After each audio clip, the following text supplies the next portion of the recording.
Hermanos y hermanas, amigos y amigas, paz y gracia en el nombre de nuestro Altísimo Dios y de Yeshua nuestro Mesías. Les habla una vez más el pastor Marco Antonio, bautista del Séptimo Día Restaurada de Chile. Y en esta oportunidad comenzaré una serie de estudios relacionados con la famosa doctrina de la Trinidad. Este es un tema muy controversial y muy complicado, donde la mayoría de la cristiandad apoyan esta doctrina y la enseñan, aduciendo que el Padre, el Hijo y el Espíritu Santo conforman una Trinidad o llamada actualmente Triunidad. Sin embargo, nos adentraremos en este estudio para analizar y ver cuál es la real verdad sobre esta doctrina, falsa o verdadera. Dada la magnitud de este tema, que hay mucho que analizar, muchos textos bíblicos que mostrar, que este estudio se irá realizando por parte, y creo que ocuparemos cerca de 4 videos para presentarla, pudiendo ser quizás un poco más. Desde mi punto de vista, estoy en contra de esta doctrina. Llevo varios años en un estudio e investigación acuciosa para poder formarme una clara convicción que esta es una de las doctrinas con muchos errores que hace imposible que se pueda aceptar este tema como una doctrina verdadera. Antes que nada, y adentrarnos a parte de este tema, os invito a que oremos. Bendito Padre, soberano Rey, le agradecemos, Señor, la oportunidad que nos brinda en esta hora de poder aprender más de tu palabra. Tenemos ante en este momento, ante los hermanos, hermanas que van a escuchar este tema y que aceptan la Trinidad, poder mostrarle en cuál error están formados, por qué y en qué momento se formó la Trinidad y se enseñó como un Dios trino. Te ruego, Señor, que abra las mentes y los corazones de cada uno de aquellos que van a ver este video y que puedan formarse una clara y verdadera percepción de lo que es verdaderamente esta doctrina, por qué se ha enseñado tan mal. Te ruego y te lo suplico sin mérito alguno, sino en los méritos de tu Hijo amado Yeshua. Amén y amén. Antes de entrarnos al tema de esta llamada Trinidad en este video, abordaremos primeramente el origen del cristianismo para tener una base sólida. Si no tenemos una base sólida, no podemos entender o comprender cómo se formó y de qué manera se formó esta doctrina, en qué momento fue aceptada, de cómo se fueron cambiando diferentes también doctrinas que nos dejara nuestro Salvador Yeshua el Mesías con el correr de los años, después de la partida del último discípulo del Mesías. Este origen del cristianismo va a sentar las bases para poder comprender una serie de doctrinas mal enseñadas que ya han pasado alrededor de 1900 años. Ya vimos, por ejemplo, el nacimiento de Cristo, que no fue un 25 de diciembre, que nació para una fecha de Sukkot. También analizamos cuánto tiempo duró el ministerio de Yeshua. No fueron 3 años y medio, fueron 1 año y fracción, muy poco. Y también vimos el asunto del diezmo, porque el diezmo no es bíblico en este periodo. Sin embargo, la gran mayoría de las iglesias enseñan todas estas falsas doctrinas. Yo diría que se formó una legión de sofistas para poder enseñar estas mentiras como verdades. Se cree, mis queridos hermanos y hermanas, generalmente se cree que se enseña que el cristianismo tal como está fue fundada por el Salvador de Nazaret cuando estuvo en la tierra. Pero enseguida surge una pregunta: ¿cuál iglesia o cuál secta en particular fue la que fundó el Mesías?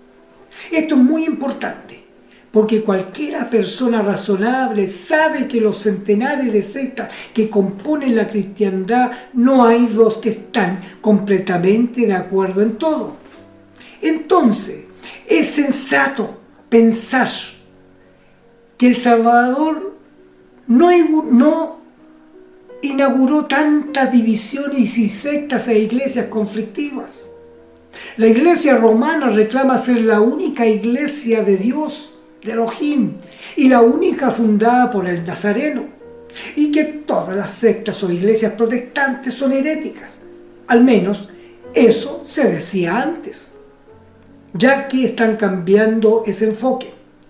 Por otro lado, los protestantes señalan a la iglesia romana como la madre de las rameras, que se registra en Revelaciones 17:5, ignorando que el mismo pasaje los señala a ellos igualmente. Quienes conocen los hechos históricos saben que la cristiandad está compuesta de organizaciones cuya fe se supone que fue fundada por el Salvador de Nazaret, pero sin embargo ha adoptado muchas ideas y creencias de los filósofos paganos, griegos y romanos que vinieron una generación después de la muerte del último de los seguidores inmediatos del Mesías. El cristianismo, mis amigos y amigas, es una religión bastante diferente de la fe original de los apóstoles, como demostraremos más adelante. Las denominaciones, sectas, iglesias o grupos que componen la cristiandad quieren ser seguidores del Salvador del mundo, pero la doctrina que Él enseñó, que la vida que vivió, la adoración que practicó, no son las mismas del cristianismo, las que enseñó nuestro Salvador. No son las mismas del cristianismo, ¿no es cierto?, del moderno con la que le dejaron a nuestro Salvador Yeshua. El cristianismo actual tiene muchos elementos de paganismo griego, romano, adoptado por los emperadores romanos en pro de la unidad nacional. Es muy obvio que ha sido moldeada por las enseñanzas de Platón, Sócrates y los filósofos agnósticos griegos. El cristianismo moderno es en realidad un nombre nuevo para la antigua religión de los filósofos. Está moldeada a la semejanza de ellos en doctrina, en práctica, en culto y en nombre. La Enciclopedia Británica dice lo siguiente en relación a esta póliza de adaptación de la iglesia moderna. Nada, tal vez, ha tendido a corromper más el cristianismo que la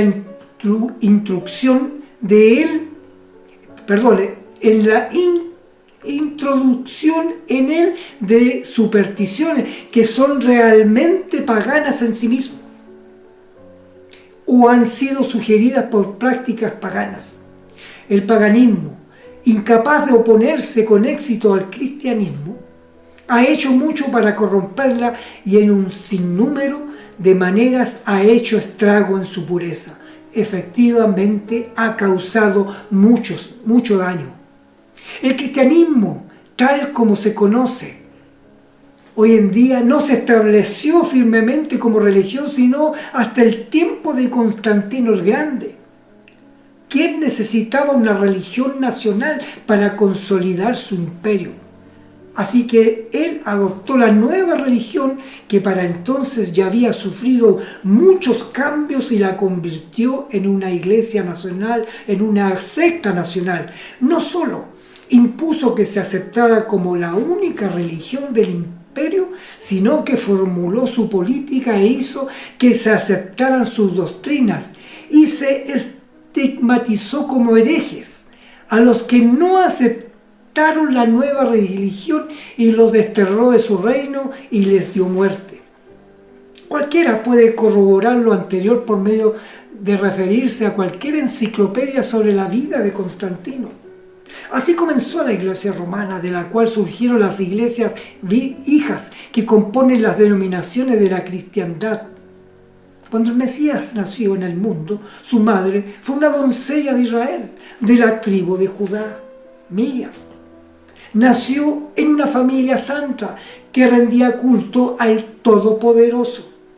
Sí, rendía culto al Todopoderoso, a nuestro Jehová de los ejércitos. De acuerdo a la doctrina y al ritual dado por el Altísimo a los profetas mediante el Espíritu Santo. No hay una jota de evidencia en los escritos apostólicos o Nuevo Pacto de que el Salvador se haya desviado alguna vez de la religión de su pueblo, que era la adoración bíblica practicada por los profetas. Cada palabra y acto suyo recalcaba, mis queridos amigos y amigas, el hecho de que Él no había venido a destruir o a cambiar la Torá ni los profetas, es decir, las Sagradas Escrituras, sino más bien a obedecerla, cumpliéndola en cada punto y coma. No crean ustedes que yo he venido a destruir la Torá ni las enseñanzas de los profetas, dijo Cristo. No he venido para quitarla, sino para darle su verdadero significado. Y aún más dice, hasta que no haya pasado, ¿no es cierto?, este mundo, o sea, el cielo y la tierra, hasta que no haya sido cambiado el cielo y la tierra, ni una iota, ni una tilde será cambiada de la Torá, que significa ley. Yo pregunto, ¿vino Cristo? No ha venido Cristo. Para muchos sí dicen que vino en el año 70. Para nosotros los cristianos no ha venido Cristo, por lo tanto no hay cambio, no ha habido todavía un cambio del cielo y de la tierra. Por lo tanto, las leyes siguen vigentes, porque si no hubieran leyes no hay pecado. No se nos podría inculpar, pero ese es otro tema que lo abordaremos más adelante. El Mesías enseñó los mismos preceptos de santidad, practicó la misma vida de justicia, observó las mismas fiestas sagradas, santificó el mismo día de reposo semanal que los patriarcas y profetas antes que él, pero para beneficio de la sinagoga corrupta de su tiempo, él puso el énfasis en el poder de una vida de santidad de tal modo que su influencia pudiera cambiar al más vil pecador y sanarlo de nuevo física y espiritualmente. Su mensaje era el mismo de los profetas, puesto en práctica en su vida y en las vidas de sus seguidores inmediatos. Aquella vida de santidad no solo influyó en los individuos, sino que a través de ello efectuó el curso de las naciones y remodeló el mundo en un nuevo estilo. Pero el Salvador murió, luego resucitó y subió a los cielos a sentarse a la diestra de Dios Padre. Y sus discípulos continuaron su obra hasta que ellos también murieron, fenecieron. Mientras vivieron los discípulos inmediatamente del Mesías, practicaron su doctrina y forma de vida según el modelo del Salvador, porque era un gran número de la nación judía y de gentiles piadosos. Se convirtieron muchos judíos y muchos gentiles, que especialmente eran griegos, romanos, españoles, porque también anduvo en España, anduvo Pablo.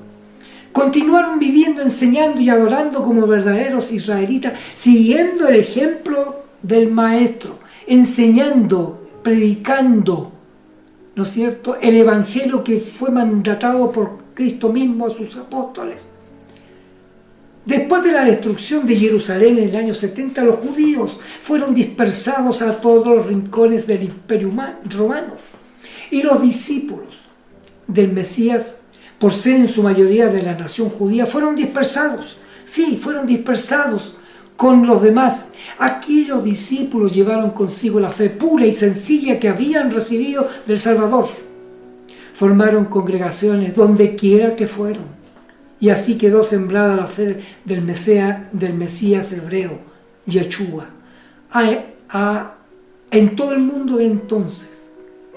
El historiador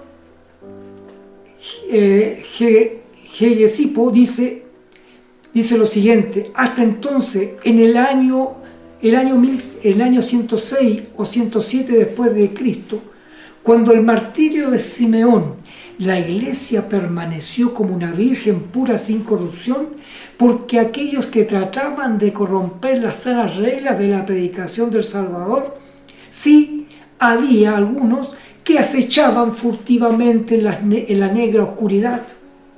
Pero cuando el sagrado grupo de los apóstoles y la generación de aquellos que tuvieron la oportunidad de oír con sus propios oídos la divina sabiduría, llegó al fin de sus vidas. Entonces, la federación del impío error tuvo su comienzo mediante el engaño de falsos maestros, quienes al ver que no quedaba ninguno de los apóstoles, descaradamente trataron de imponer contra la predicación de la verdad la predicación del conocimiento falsamente así llamado. Esto se encuentra en Historia Eclesiástica de Eusebio, libro 3, capítulo 32. De entre las naciones a donde fueron esparcidos los creyentes originales, juntaron prosélitos para la fe verdadera, y así las congregaciones crecían en número, formadas por personas de diversas nacionalidades que se mezclaron con los creyentes de la nación de Yeshua. Aquellos nuevos creyentes, sin embargo, habían estado conectados con otras religiones anteriormente, tal como sucede ahora, y en aquel entonces como ahora, no tenían la doctrina pura en aquellas religiones. Cuando aquellos conversos entraron al rebaño, procedentes de las religiones paganas, se descuidaron en cuanto a dejar fuera sus antiguas creencias, y así introdujeron en el nuevo rebaño sus doctrinas y prácticas paganas. La propensión de aquellos rudos e ignorantes conversos del paganismo, mis queridos amigos y amigas, a aferrarse a los ritos festivos de sus antepasados, resultó ser invencible, de manera que se consideró necesario de adaptar las viejas costumbres al nuevo culto, en lugar de abolirla por completo. Además, aunque el imperio se había vuelto cristiano, era claramente ventajosa que los antiguos días de fiestas paganas se reconocieran hasta donde fuera posible en el nuevo arreglo del calendario. Mis queridos amigos y amigas, con el tiempo, como los verdaderos creyentes provenientes de Judea, judíos y también gentiles piadosos murieron, y los que se aferraban a la fe verdadera disminuían en número. Los otros prosélitos que se habían ganado de las religiones paganas llegaron a ser la fuerza dominante en la nueva fe, y pronto, excepto casos aislados, la nueva religión llegó a ser una religión mestiza, híbrida, en parte pagana y en parte bíblica. No era la fe del Mesías, no era la fe pura, podríamos decir, del Mesías, ni era el paganismo de tiempos antiguos, sino que llegó a conocerse con el tiempo como el cristianismo. Este cambio fue gradual, comenzando aún en el tiempo del apóstol Pablo y culminando en la Iglesia estatal romana durante el reinado de Constantino.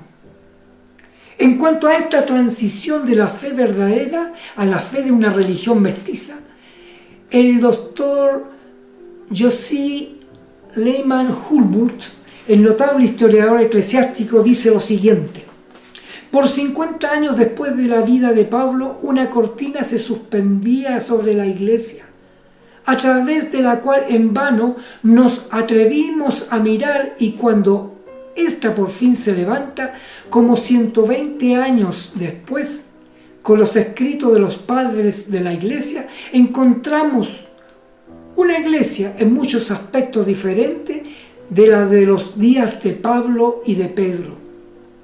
Hasta ese tiempo, la caída de Jerusalén en el año 70, la iglesia había sido considerada por el gobierno romano o por el pueblo en general como una rama de la religión judía. Pero de entonces en adelante, los judíos y los cristianos quedaron separados. Un pequeño sector de cristianos, judíos y gentiles permaneció por 2 siglos, pero un número cada vez menor.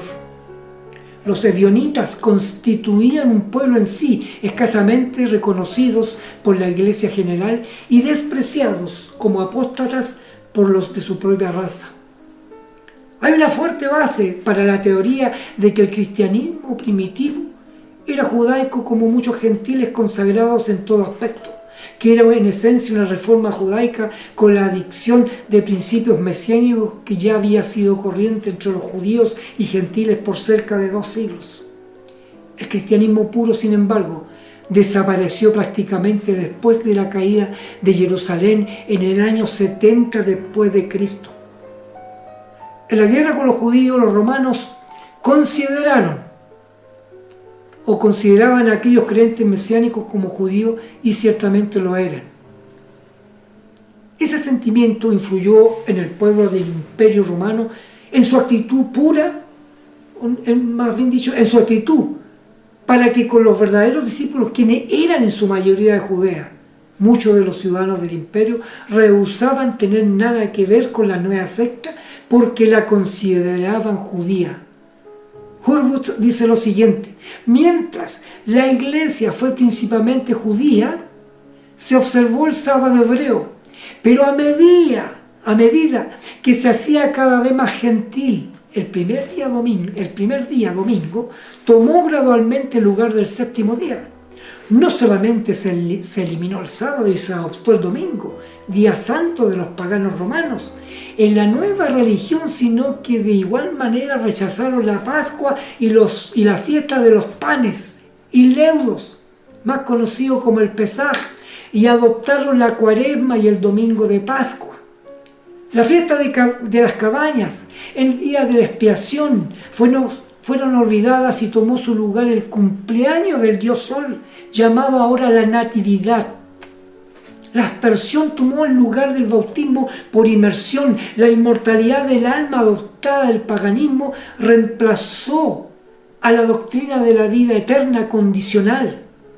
La resurrección y el día del juicio quedaron olvidadas y empezó a enseñarse un juicio continuo mediante el cual los muertos entran al cielo o al infierno por la eternidad, sin que sea necesaria la resurrección en este programa que inventaron.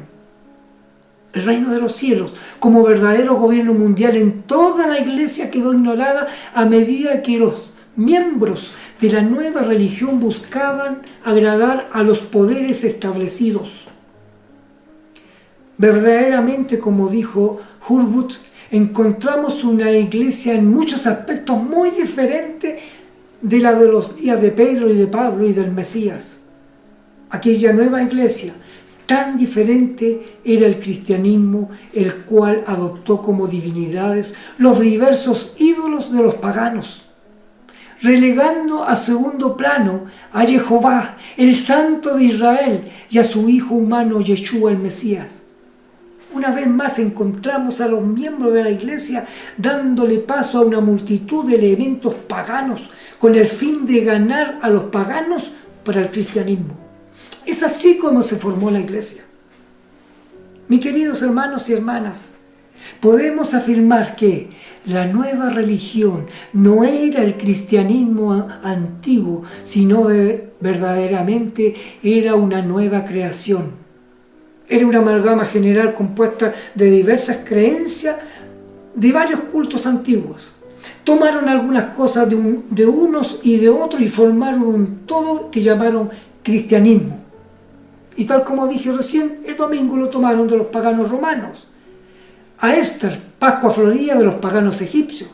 La natividad de los paganos babilonios. Y escuche, el Dios trino de los paganos agnósticos. La inmortalidad del alma de los paganos griegos. Y esto lo combinaron con algunas de las enseñanzas del Mesías y otras doctrinas. Y así se formó la religión del cristianismo, la cual con el tiempo, escuche bien, llegó a ser la religión nacional del Imperio Romano, ahora conocido como la ICAR, Iglesia Católica Apostólica Romana. Los servicios de adoración aumentaron en esplendor, pero eran menos espirituales y de corazón que los de los tiempos anteriores. Los formalismos y ceremonias del paganismo se introdujeron gradualmente en el culto. Algunas de las antiguas fiestas paganas se convirtieron en fiestas de la iglesia, con un cambio de nombre y culto. No solo los templos paganos se convirtieron en iglesias, las fiestas paganas se convirtieron en fiestas, ¿no es cierto? Y el domingo sustituyó al sábado, sino que hasta el culto pagano se transfirió a la iglesia. En la medida en que el culto a la Virgen María sustituyó al culto de la diosa Venus y de Diana. Los templos paganos vinieron a ser iglesias cristianas. Los ídolos paganos vinieron a ser imágenes cristianas. Las deidades paganas vinieron a ser divinidades.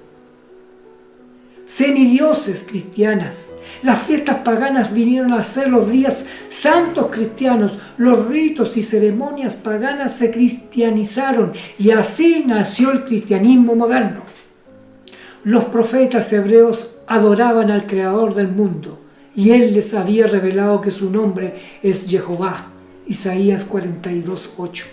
Los profetas declararon que este es el único nombre del Todopoderoso. Salmo 83:18. Así como las Escrituras revelan que no hay más que un solo Todopoderoso, Supremo, así también declara que Él no tiene más que un solo nombre y ese nombre es Jehová. Cuando el Salvador estuvo entre los hombres, adoró al Todopoderoso de Israel, a su Padre, y conoció y enseñó el nombre sagrado. Él oró de la siguiente manera: he manifestado tu nombre a los que del mundo me diste. Les he declarado tu nombre, los he guardado en tu nombre. Ese se encuentra, ¿no es cierto?, en la gran oración intercesora que hace Yeshua en Juan capítulo 17. Tras la muerte de los apóstoles se dejó de invocar a Jehová en las congregaciones y los nombres de los dioses de las naciones tomaron su lugar en la nueva religión y en sus traducciones de las Escrituras. El profeta dijo: aunque todos los pueblos anden cada uno en el nombre de su deidad, nosotros con todo andaremos en el nombre de Jehová nuestro poderoso eternamente y para siempre. Eso lo encontramos en Miqueas 4:5. Cuando las Sagradas Escrituras fueron traducidas a los idiomas de las naciones, los traductores ignoraron el nombre sagrado. Escúchame bien, ignoraron el nombre sagrado revelado en esas escrituras e insertaron los nombres de las deidades nacionales en lugar de Jehová. Así pusieron como nombre del creador Adonai, Curios, Dominus, Señor, y más tarde Jehová, la palabra Jehová. En cada caso, la deidad nacional en oposición a Jehová fue colocada en el sitial de honor. Cada una de las naciones adoraba una deidad suprema y tenía un nombre nacional. Donde quiera que podía usarse ese nombre, fue colocado en las traducciones, y así deidades extranjeras recibieron la alabanza, la gloria y la adoración que le pertenece justamente a Jehová. No en balde el Todopoderoso declara: yo soy Jehová, este es mi nombre, y a otro no dejaré mi gloria. Isaías 42:8. Cuando el Salvador nació en el mundo, mis queridos amigos y amigas, su madre fue una doncella judía, como dijimos al principio, de la tribu de Judá, pero su padre fue el Todopoderoso, cuyo nombre es Jehová. Siendo el hijo de Jehová una persona natural que llevara el nombre del Padre, y eso fue lo que indicó claramente cuando dijo: yo he venido en el nombre de mi Padre.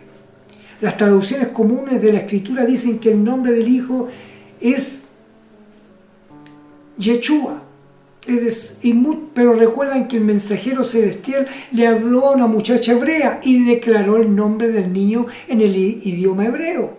Y sin embargo, como decíamos, el nombre al principio de las traducciones se hicieron con el nombre de Jesús. pero hay varios errores. La J no tiene más de 400 años de vida, por lo tanto imposible que hubiese sido Jesús. Pero sin embargo, el ángel habló, ¿no es cierto?, y le dio un nombre hebreo, del idioma hebreo, porque Cristo era hebreo. Como el nombre Yeshua era judío, resultaba objetable para los griegos y los romanos, quienes odiaban a los judíos y por eso lo eliminaron de los registros para insertar un nuevo nombre. De esa manera, Yeshua fue reemplazado en griego por Jesús, conocido ahora como Jesús. Los traductores griegos, en vez de transliterarlo así en su idioma, los transformaron en Jesús. Así se lee en griego. De ahí pasó al español antiguo como Jesús y al español moderno como Jesús. La nueva religión se conoció como cristianismo porque a la deidad suprema de ella se le dio el nombre griego de Christus, en español Cristo. ¿Se dan ustedes cuenta de eso? Los hebreos llamaban su Salvador venidero con el título Mesías. Los discípulos del Salvador lo aceptaron como tal y lo conocían en hebreo como Yeshua HaMashiach, en español Yeshua el ungido. Los griegos, sin embargo, en vez de usar el título inspirado hebreo, lo tradujeron con el griego Christus, ungido. El error fue que al traducir el título Mesías como Christos, dejaron de considerarlo como título y empezaron a relacionarlo como un nombre propio del Salvador. Un error todavía peor fue que al traducir las escrituras al español, en vez de traducir el griego Christos como el ungido, lo transliteraron como Cristo, como si esto fuera un nombre propio, y de hecho pasó a ser el nombre del Salvador. El nombre verdadero es Yeshua el Mesías, que se les quede grabado en su cabeza. Reconozcamos cuando se ha apartado del cristianismo moderno de la senda antigua, el camino de la dedicación, el camino de la adoración pura, de que Él sea su único Salvador. Rechace todas las tradiciones y mandamientos de hombre y adore a Jehová en espíritu y en verdad. Eso es lo que tiene que hacer. Tenemos que adorar en espíritu y en verdad a nuestro Salvador Yeshua, el Mesías, y a nuestro gran todopoderoso Jehová de los ejércitos. No aceptemos más cambios paganos. Durante más de 1900 años se han enseñado doctrinas falsas. Y entre medio vamos a tomar, en el próximo tema, vamos a entrar de lleno a cómo se fue formando la famosa llamada Trinidad. De cómo personajes que inventaron este cuento y actualmente yo creo que el 90% de los cristianos siguen enseñando esta mentira, este sofismo, y sacan de un texto de un lado, un texto de otro para poder encauzarlo. Y sin embargo encontramos tres textos que se pueden llamar trinitarios. Mateo 28, 19. Otro texto en primera de Juan 5, 6 y 7, creo que por ahí está. Y hay una que está en 2 Corintios, en la última parte de la doxología final del despido, que eso lo vamos a ver próximamente. Ahí se mencionan 3 veces Padre, Hijo y Espíritu Santo juntos. Y vamos a darnos cuenta que en 2 oportunidades son textos espurios que fueron agregados por todos estos personajes que fueron cambiando, fueron introduciendo falsamente doctrinas que no tienen ningún apoyo escritural. Incluso, para adelantarle un poco más, Mateo 28, 19 se ordena ir y predicar el Evangelio y bautizándolo en el nombre del Padre, del Hijo y del Espíritu Santo.